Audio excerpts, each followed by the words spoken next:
afternoon, readers. It's Tilly here from Tilly's Shelf, and welcome to Bookish Wedding Breakfast. And hi, it's Rose from Scully Dundling About the Books.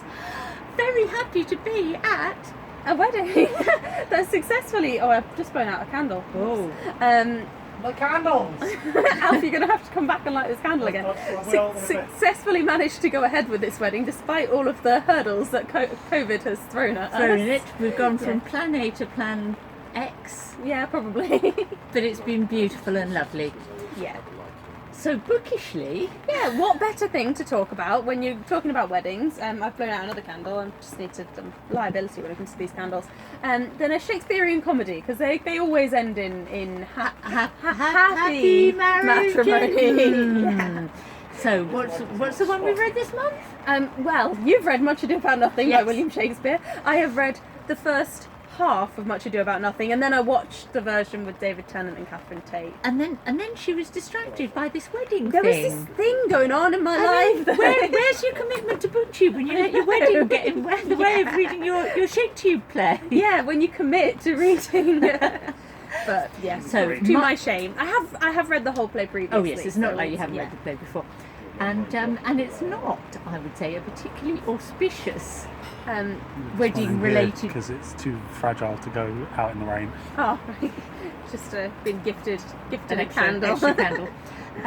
Yes, not. No, if I were going to pick a Shakespeare play with Happy marriage at the end. a happy marriage at the end to talk about on your wedding day, it wouldn't be much to do about that. Yeah, which one would it be though? Because which ones end with couples that you think, oh, actually they As you probably. like it. Okay, yeah. As you like it, Probably I'm very confident that they would that have they're a gonna have. long and happy marriage afterwards. yeah. They kind of know each other a little One bit good better. pair in 12th night.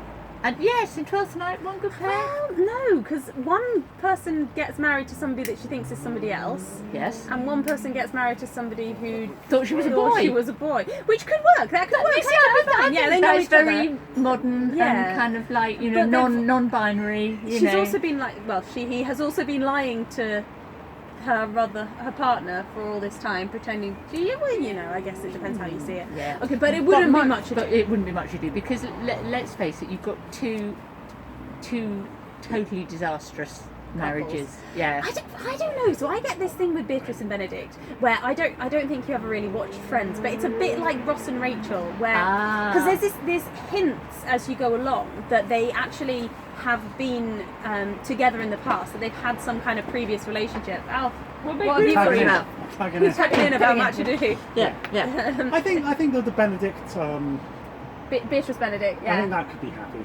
Yeah, well, Oh. I think they've had some kind of relationship in the past. They've had a really major falling out. It's not worked out. They're having these word battles and these little spats between them. But deep down in their hearts, they have always cared for one another. And I think they've got like a long-term friendship that is the basis for... Because otherwise they wouldn't be able to take the piss out of each other so easily if they didn't know each other that well. I think, friends to enemies to lovers is your It's iconic. quite it's quite a trope, yeah. classic trope.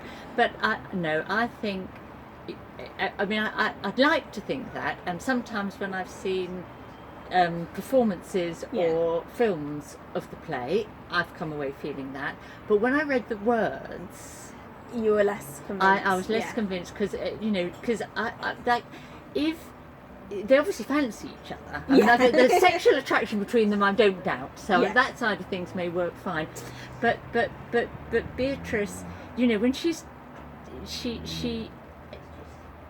is so concerned, rightly, about losing her independence in marrying, and you feel like she almost inevitably will, and if she does, then she'll need to fight against that, and they'll end up rowing about something else a lot. But then he also wants his independence, so there might be a way. They might find a kind of non-traditional, arrangement, somehow. maybe. Yeah. Well, I don't know. I can feel optimistic. I think that the thing is, the reason why I You might stopped. have to lean forward a bit I'm because. just going to be here In the dwelling in background. shadows. Okay, well, because I'm having to sit right back. The reason I forgot what I was going to say. I had points to make. On your wedding day. No. Oh my god, it's completely gone out of my mind. Somebody else say something. Well, The thing that is that the other like the core romance in the play, obviously the Benedict Beatrice plot is the B plot, but Yeah. the A plot romance though I don't is know. like full toxic. I think it depends how you play it, but I think Yeah. when you're talking about who performed in Much Ado, you talk about who played Beatrice and Benedict. And the version that I saw, David Tennant and Catherine Tate, they completely carried the show. Yeah. And that was But- what I was going to say. The reason why I stopped reading it is because reading it, like you say, you feel some doubt. But in that performance, they really bring it to life and they give it that chemistry Yeah. and interaction. I think that part of that is because Oh, it's about the to B cut plot out. is so much better